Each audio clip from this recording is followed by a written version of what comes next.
Hello viewers, কেমন আছেন সবাই? আশা করছি সবাই ভালো আছেন। আপনারা দেখতে পাচ্ছেন আমাদের সামনে রয়েছে বেকিং পাউডার। অ্যাকচুয়ালি আজকে আমরা আলোচনা করব বেকিং সোডা আর বেকিং পাউডার কি একই জিনিস কিনা। আপনাদের জ্ঞাতার্থে আপনাদেরকে পরিষ্কার করে বলতে চাই যে আমরা বিভিন্ন বিশেষজ্ঞদের মতামত এই ভিডিওতে আমরা তুলে ধরবো যে অ্যাকচুয়ালি এই দুটো জিনিস কি একই কিনা। তো অবশ্যই পুরো ভিডিও জুড়ে আমাদের সাথেই থাকবেন। ভিডিওতে যাওয়ার পূর্বে রিকোয়েস্ট করবো যারা এখন আমাদের চ্যানেলটি সাবস্ক্রাইব করেনি দয়া করে সাবস্ক্রাইব করে নেবেন এবং পাশের ডানের বেল বাটনটি বাজিয়ে রাখবেন যেন প্রত্যেকটি নতুন ভিডিও আপলোডের নোটিফিকেশন পেয়ে যান। তো বন্ধুরা, অনেকের মনেই এই দ্বিধা কাজ করে যে বেকিং পাউডারের পরিবর্তে বেকিং সোডা ব্যবহার করতে পারবে কিনা। এই বিষয়টি নিশ্চিত হওয়ার জন্য চলুন জেনে নেই পুষ্টিবিদ ও ডায়েটিশিয়ানদের মতামত। বেকিং সোডা এবং বেকিং পাউডারের মধ্যকার পার্থক্য অ্যাকচুয়ালি কি?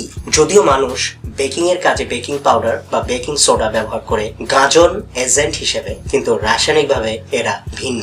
বেকিং সোডা ক্ষারীয় যৌগ, তাই অ্যাসিডিক যৌগের সাথে মেশালে প্রতিক্রিয়া দেখায়। উদাহরণ হিসেবে বলা যায় যে যদি আপনি ভিনেগার, ঘোল, লেবুর রস বা দইয়ের মতো অ্যাসিডিক যৌগের সাথে বেকিং সোডা মেশান তাহলে কার্বন ডাই অক্সাইড গঠিত হবে যা ময়দার খামিরে গাঁজনের প্রভাব ফেলবে। অন্যদিকে বেকিং পাউডার হচ্ছে একটি মিশ্রণ যাতে বেকিং সোডার সাথে অন্য অ্যাসিডিক উপাদান থাকে যা একে শুষ্ক ও পৃথক রাখে। বর্তমানে যে বেকিং পাউডার পাওয়া যায় তা দ্বিক্রিয়া বিশিষ্ট, অর্থাৎ গাজন দুইবার হয়। একবার যখন আপনি পানি মেশান এবং দ্বিতীয়বার হয় যখন আপনি খামিরে তাপ দেন। বেকিং সোডার স্থলে কি বেকিং পাউডার ব্যবহার করা যায়? উত্তর হচ্ছে হ্যাঁ।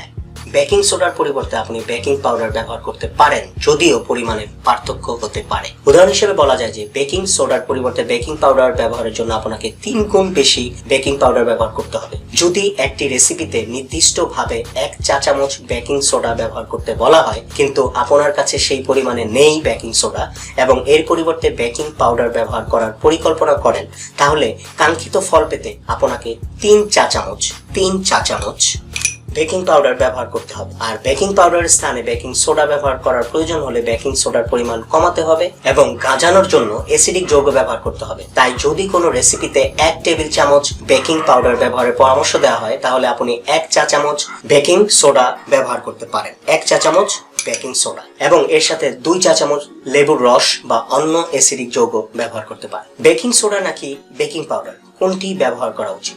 সাধারণত কেক, বিস্কুট ইত্যাদি তৈরিতে ব্যবহার করা হয় এগুলো। বেকিং সোডা বা বেকিং পাউডার ব্যবহারের পরিবর্তে উপাদানগুলোকেই গাঁচতে দিন। কেক বা বিস্কুট তৈরির জন্য বেকিং সোডা বা বেকিং পাউডার ব্যবহারের পরিবর্তে মাখন বা ক্রিম ব্যবহার করতে পারেন। আশা করি আজকে আপনাদের এই বিষয়টি ক্লিয়ার করতে পেরেছি। যদি ক্লিয়ার করতে না পারি অবশ্যই আপনারা কমেন্টস করে জানাবেন। ভিডিওটি ভালো লাগলে একটি লাইক দিবেন। বন্ধু বান্ধব, আত্মীয় স্বজন, পরিবারবর্গ সকলকে এই বিষয়টি ক্লিয়ার করবেন, ভিডিওটি শেয়ার করে এবং কমেন্টস করে জানাবেন অ্যাকচুয়ালি আমাদের ভিডিওগুলো আপনাদের কেমন লাগছে। ভিডিওতে একটি লাইক দিবেন। ভালো থাকবেন, সুস্থ থাকবেন এই কামনায় শেষ করছি আজকের ভিডিও। আল্লাহ হাফেজ।